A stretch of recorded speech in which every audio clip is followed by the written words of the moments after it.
Welcome to SandCity Sports. I am your host, the Cape Cod Kid, artist formerly known as Andre King, and we are back again to bring you all the sports and current events news stories that you need to know. Folks, your boy a little bit sad right now. The summer is winding down. We got about 2 weeks, one fortnight, if you're in the Shakespeare, left of summer. Nonetheless, as we transition, as we move from one season to the next, people tell you, yeah, okay, summer goes through September. I don't care, okay? End of August, effectively, to me, is the end of summer. But the point is, we have football season coming into fruition, to balance that move, and that's a very fortunate thing. And so we're going to start today in the NFL. Still got some more summer left. We're happy with that, but we see the writing on the wall. We're going to go to the NFL. Okay, so the NFL and Jay-Z have announced a partnership surrounding social justice initiatives and communications style outreach. The second part of that, clearly has to do or is going to start with the Super Bowl halftime show, that extravaganza, but then also, how the NFL markets itself, how it interacts with certain communities.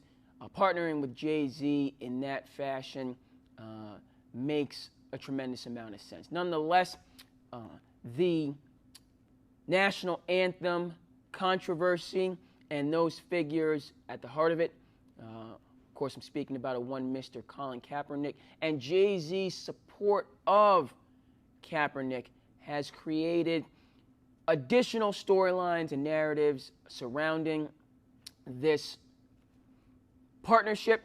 I was almost going to say merger. It's something of a big deal.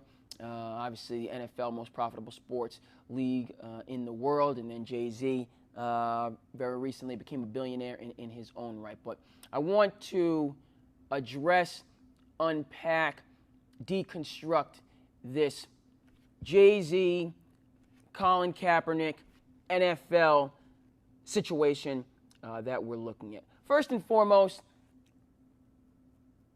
we're talking about two grown men. Okay? Jay-Z, grown-ass man. Colin Kaepernick, grown-ass man. When they originally, people put forth this question to Jay-Z, in terms of, what is this partnership with the NFL, mean in relation to, your previous support of Kaepernick, and is Colin Kaepernick going to be involved, so on and forth. Jay-Z brushed it off right quick and said, listen, I'm not his boss.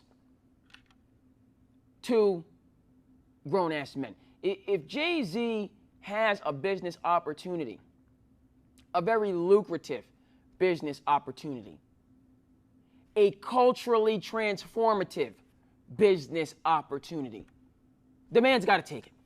All right? And so I like that initial reaction. You can support social justice.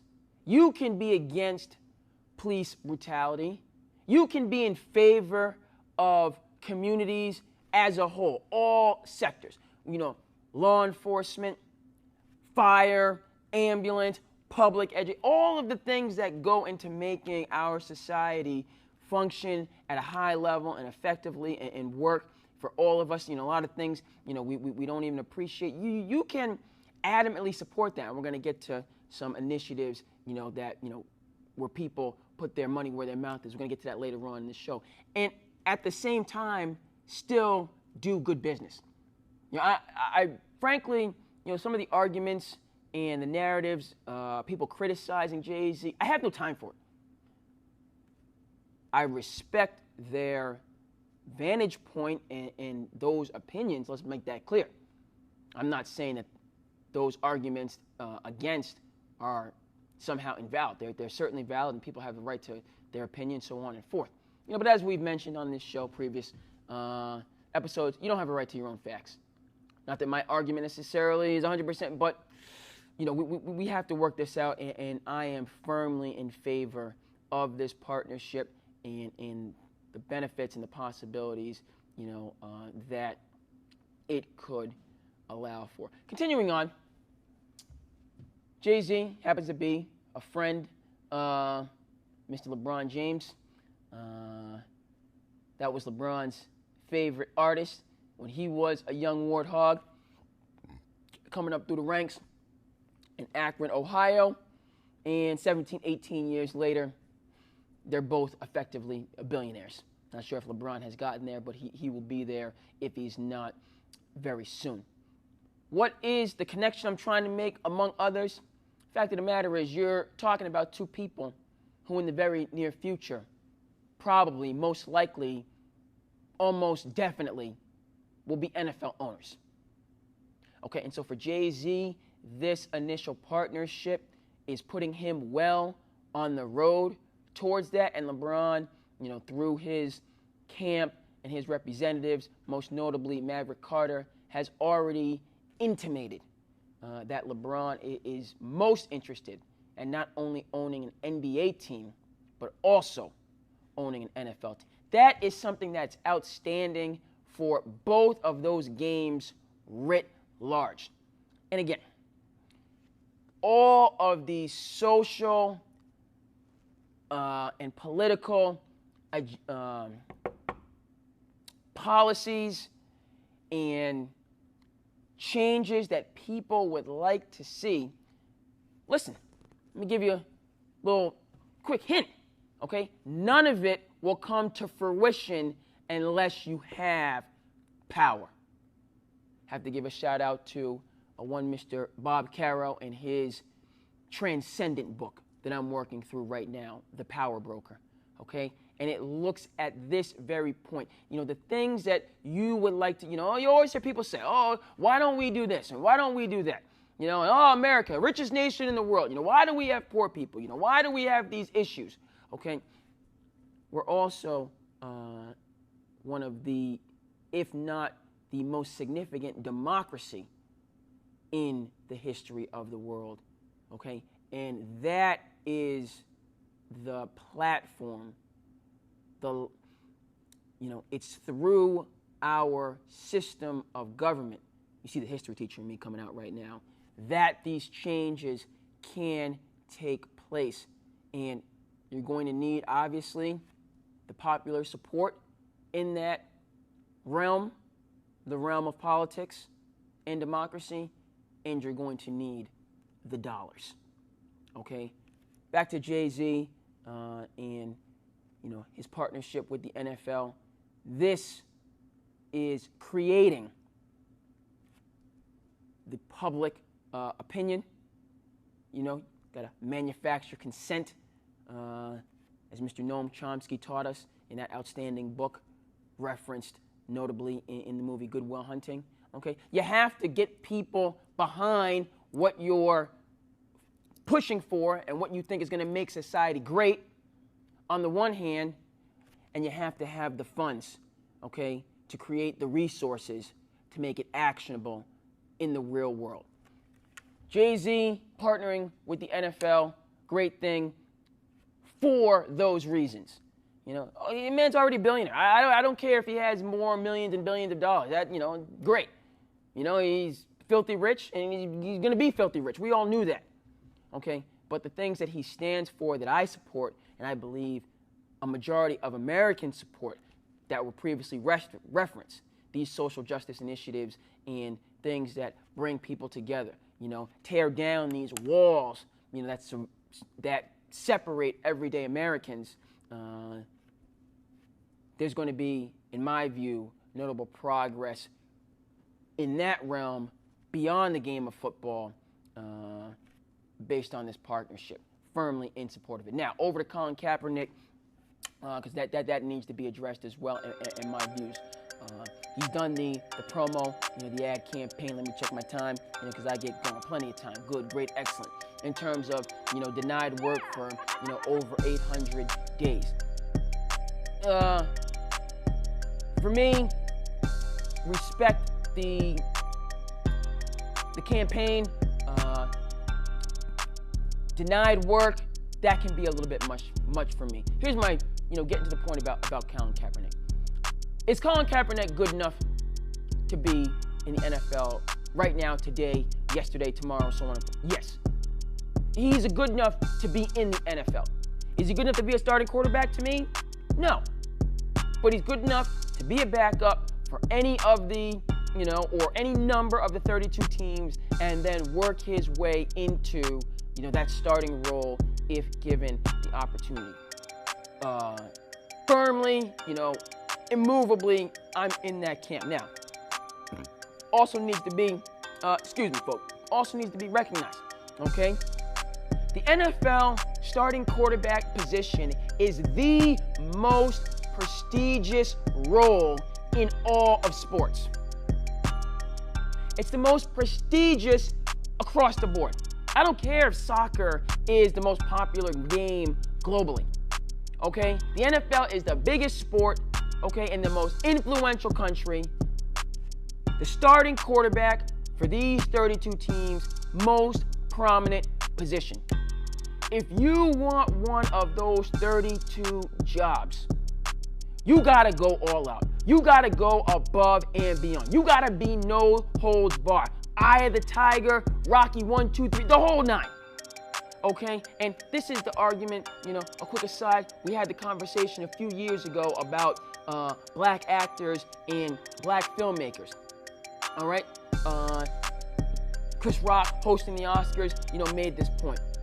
And listen, sure, we could have more diversities, but to succeed at that highest of levels, to win an Oscar or to produce these elite, or the elite of the elite level films, you have to be on that mountaintop of Mount Everest. Just like, again, this NFL, to be an NFL quarterback.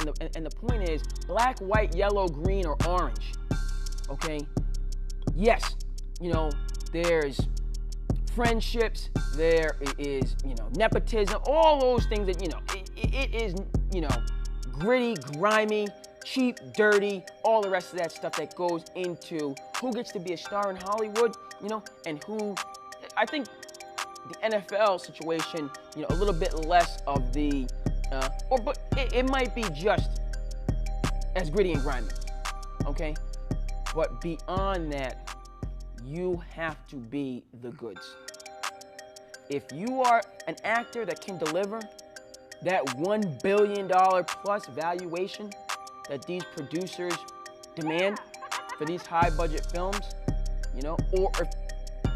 or even if it's an Oscar level, whatever the case may be, if you can deliver the Oscar or the $1 billion, you can be orange.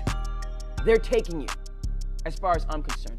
And the NFL quarterback, that's my view as well, okay? And that's where, in terms of Colin Kaepernick, I feel he could do a better job, okay? You want to be a starting quarterback or backup quarterback in the NFL, it's basically like coming from a situation where you've been in the league, bouncing around so on and forth. You're not this, new hot rookie, that is going to change the game, so on and forth. And obviously, it's only going to be true for, 1 in 4, 1 in 5. But you've been in the league, bouncing around. Now you're trying to stay in the league or get back in the league. This is a presidential campaign that you have to run. Okay, you got to cover all the bases.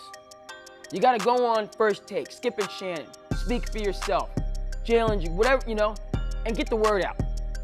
Okay, you have to be in touch with these football executives, general managers. Okay, making your case.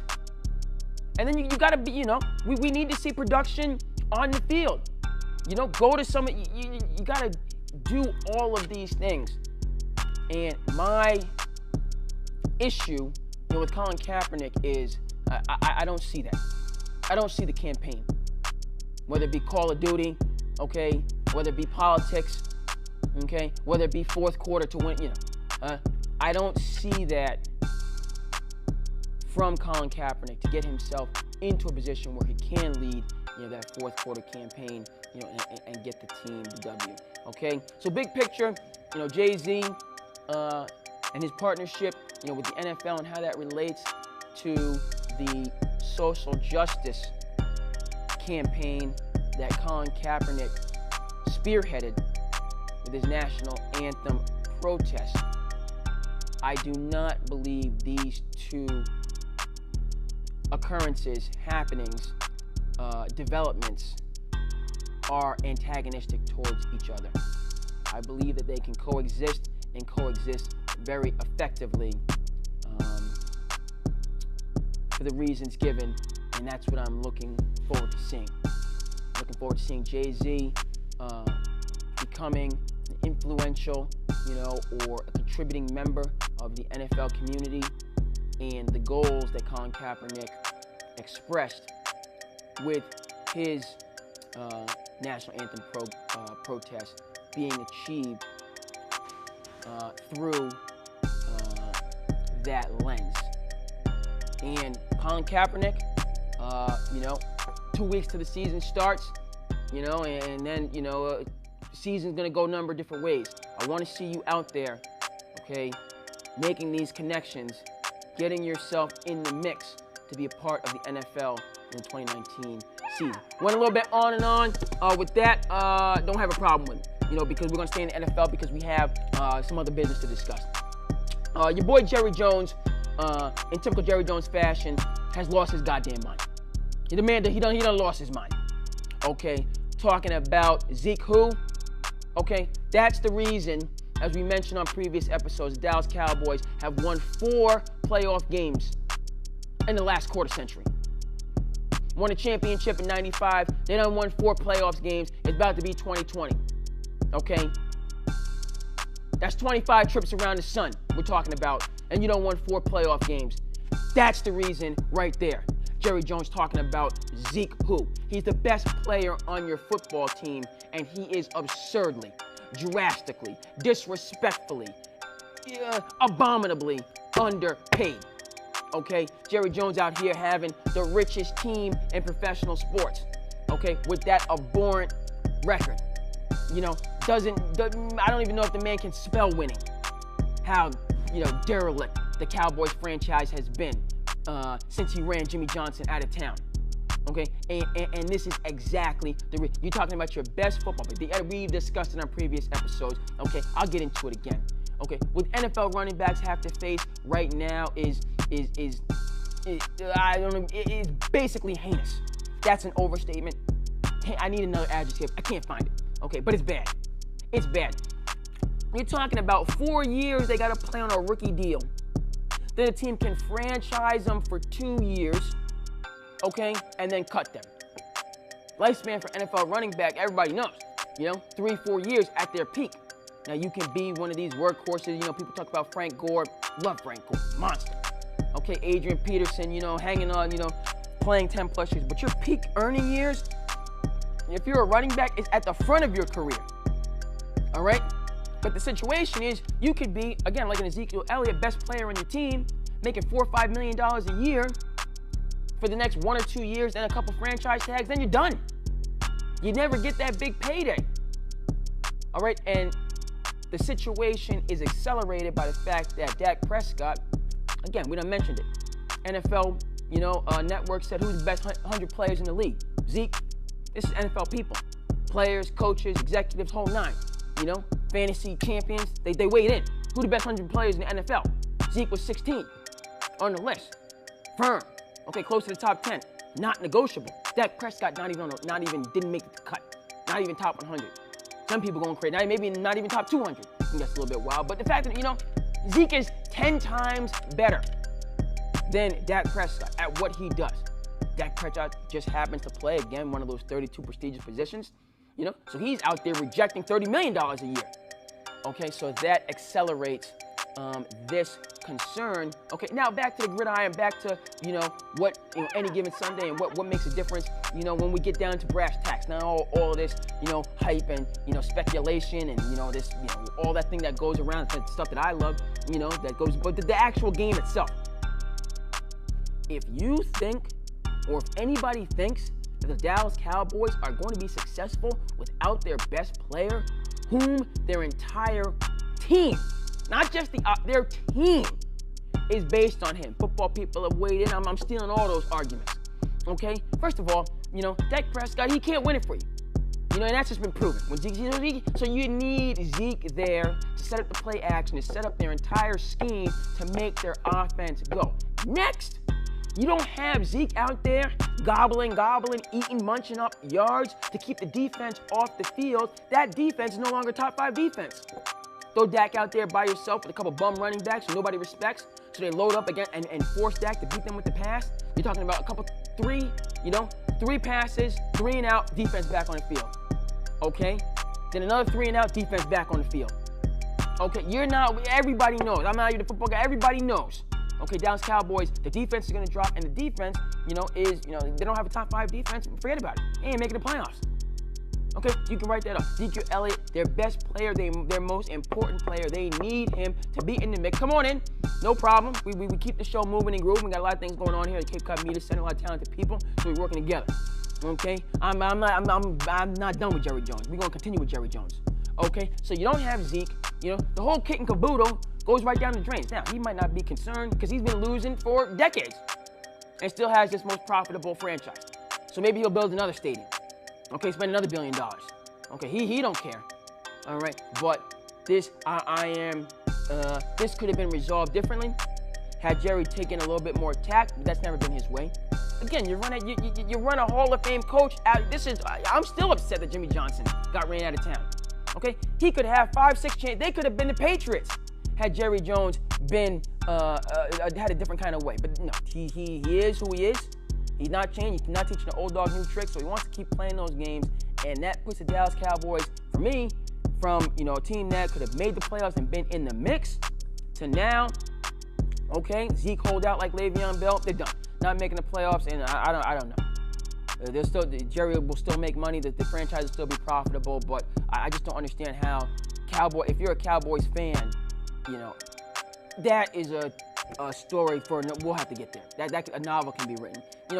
Texas, where football, high school. My buddy, shout out to PJ Pina doing his thing down in Dallas, Fort Worth area. They spent $53 million to build a high school stadium in Texas. Okay, the movie Friday Night Lights, it's real. That's how much they care about football. Okay, and this iconic franchise is being run like can't say the LA Clippers because Steve Ballmer's there doing his thing. James Dolan is still in New York. Okay, they're being run like the Knicks. Okay, they're atrocious. All right, very disappointed in how this is panning out. If Zeke's not on the field week 1, if this extends, you already know what your boy thinks.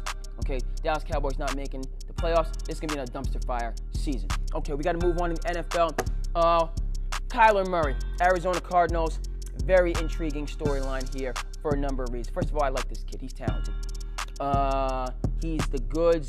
He moves very well. He kind of, to me, it looks like a more athletic version of Russell Wilson. We know the Oklahoma tradition with Baker Mayfield, who I think is going to have a big year. I think Kyler Murray, people said he's as talented, if not more. I don't know about that because Baker can do his thing. But he definitely is more mobile than Baker and might be as accurate of a passer as Baker. With those two things together, if Baker's already good, he's going to put the Cleveland Browns in contention this year. Kyler Murray, with that, adding that speed component, it's very intriguing. Nonetheless, he plays for the Arizona Cardinals, and I don't know what's going on there. Okay, so they fire a coach after 1 year. You bring in the college guru. I understand that. Everyone wants to be like Sean McVay. Fine. Okay, you throw Kyler Murray out there because he has to play because he's first pick. Fine. This team has no offensive line. None. Zip, zilch, zero. You're looking at me. Okay, I'm about 5'7", maybe 5'7.5" in a good day. Kyler Murray's about my height.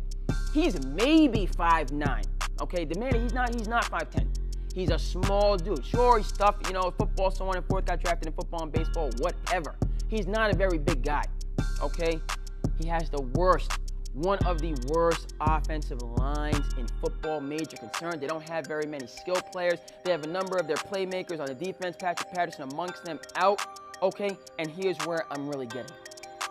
Not only was a coach fired after 1 year with the Arizona Cardinals, which really aggravated, as I understand it, the NFL football coaching fraternity.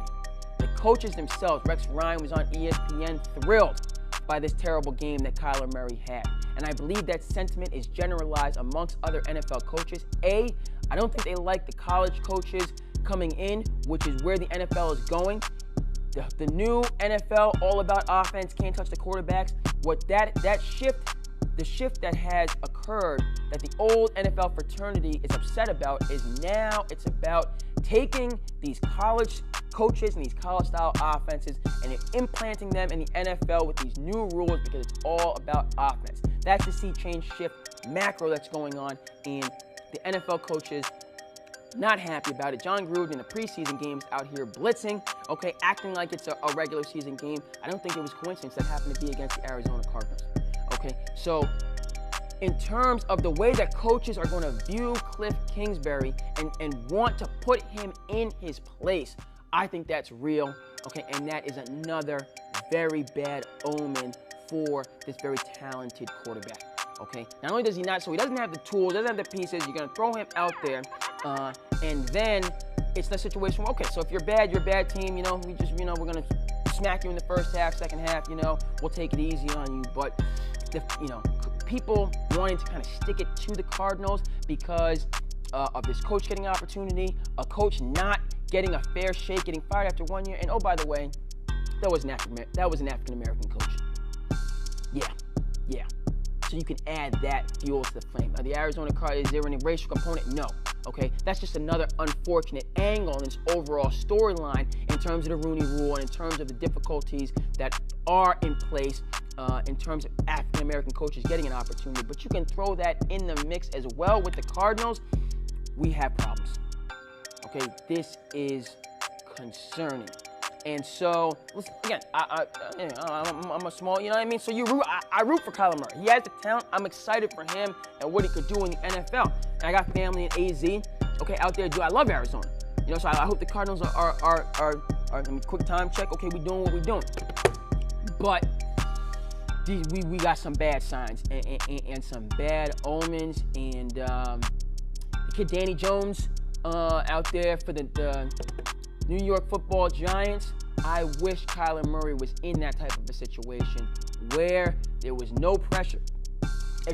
Year one, he could sit, he could have the opportunity to learn and to grow, maybe get some reps in at some point in time, year one, and then year two, get out there and you can really see that drastic leap.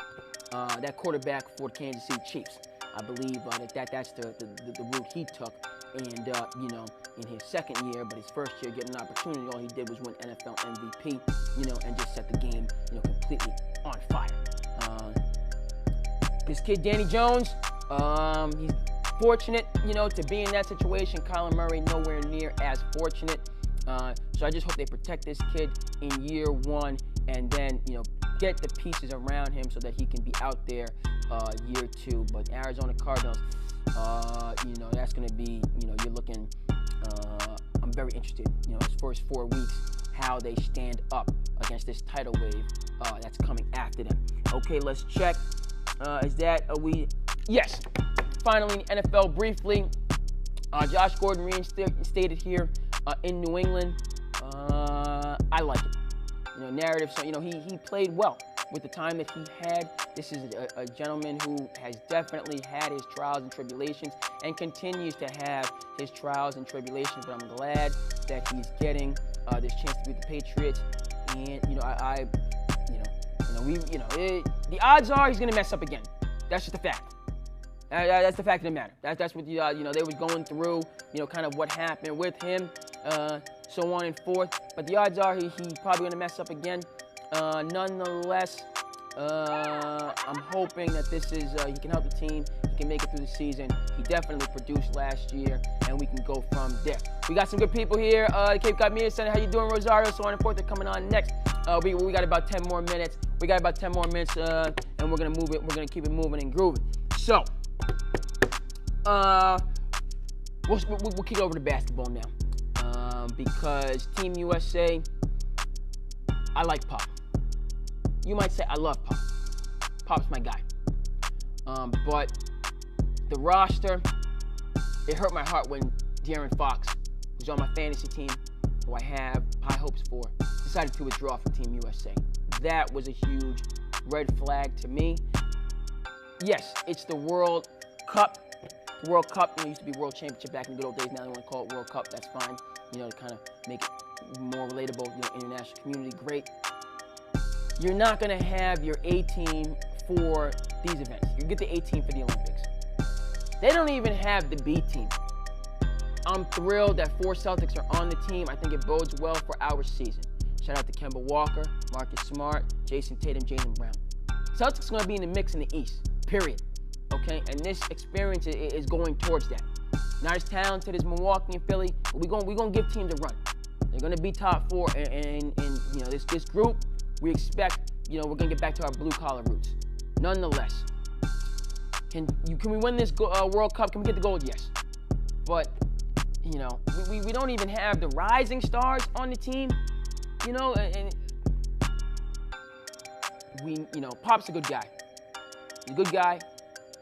He's a great guy. And he's a great coach.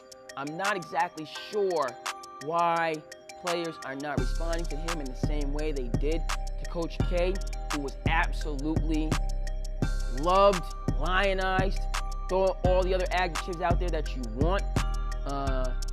Took over the USA basketball program after the debacle in Greece, after the debacle in Athens in 2004.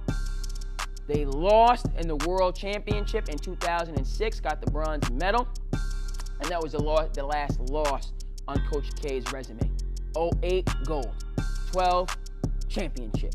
08 gold, 10 World Cup championship, 12 gold, 14 World Cup championship, 16 gold. Okay, and it had to do with the LeBron James, the Kobe Bryants, the Dwayne Wades, the Kevin Durants, the Steph Currys, the Klay Thompsons, the Draymond Greens, the DeMarcus Cousins, on and on and on and on, wanting to be a part of that program, and the James Hardens, you know, and it was just, you know, they completely revamped, revitalized. USA basketball was made known that this is not only a force and a positive force for your basketball career. Yes, there were unfortunate injuries, what happened with Paul George, but you play for Team USA, you're going to have a better NBA season the next year. A, you'll be in tremendous shape, you're going to have the eye of the tiger, and then B, it's good for your brand, your global brand. We got high school kids. Bronny Jr., who's not even a freshman in high school, is over in China on a China trip. Okay? This USA, you know, and Jerry Colangelo and his leadership, you know, it's not just patriotism and you have to do it. No, it's good for your basketball career and it's good for your brand, your bottom line. Okay? That's what the foundation for these redeemed teams. Okay? And Popovich is now stepping in to carry on that tradition, and I'm hoping that, you know, more and more players recognize that he's going to carry on that tradition well. Okay. In conclusion, we got a couple more things. Shout out to your boy, Chef Curry. We got some time, folks. We got time. Shout out to your boy, the Chef Curry, in terms of what he's doing. Okay, you want to talk about social action? You want to talk about social progress? You want to talk about effective change? Okay, you know, the talking at some point needs to stop, and folks need to put their money where their mouth is. Okay, and my man, you know, Demario Edens, you know, Percy Julian High School in Chicago. You know, shout out to Winchington, you know, shout out to UAB, went to an Elite 8 with them. You know, he used to always tell me back in the prep school days, you know, he said, Dre, don't talk about it, you know, be about it. Don't talk about it, be about it. Steph Curry has committed to bankrolling, you know, and supporting the Howard golf program. Howard will have a men's and women's Division I golf program, okay, over the next half decade plus because of the leadership of Steph Curry. That's an outstanding thing, I think. Okay, this is somebody that, you know, and golf is an outstanding game. Love golf. Appreciate it much more as I've gotten older. But Steph Curry, you know, scratch golfer. He talks about, you know, in his younger years, you know, him wanting to be, you know, going to professional golf, you know, as much as he wanted to go into basketball. So it's something that, you know, he does. He loves a lot of people. You know, the great Michael Jordan, you know, is another one of these guys. Love the game of golf. You know, and so for him, you know, to allow many others, you know, to love, to appreciate, you know, again, both the great game of golf, you know, and then the networking aspects that go in, you know, with golf. it's just a wonderful thing. Folks, that's going to do it. Go ahead and comment, like, and subscribe. I am your host, the Cape Cod Kid, artist formerly known as Andre King. We want to thank you for tuning in to SandCity Sports on this Monday. We had to switch it up, and we will see you back again here the next time.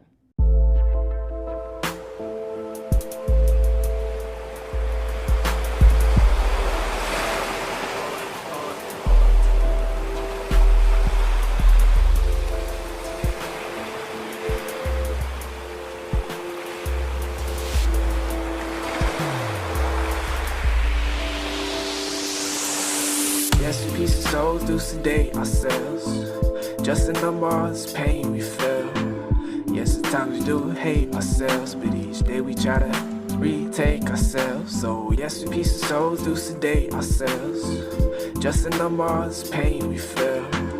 Yes, at times we do hate ourselves, but each day we try to embrace ourselves. Yeah.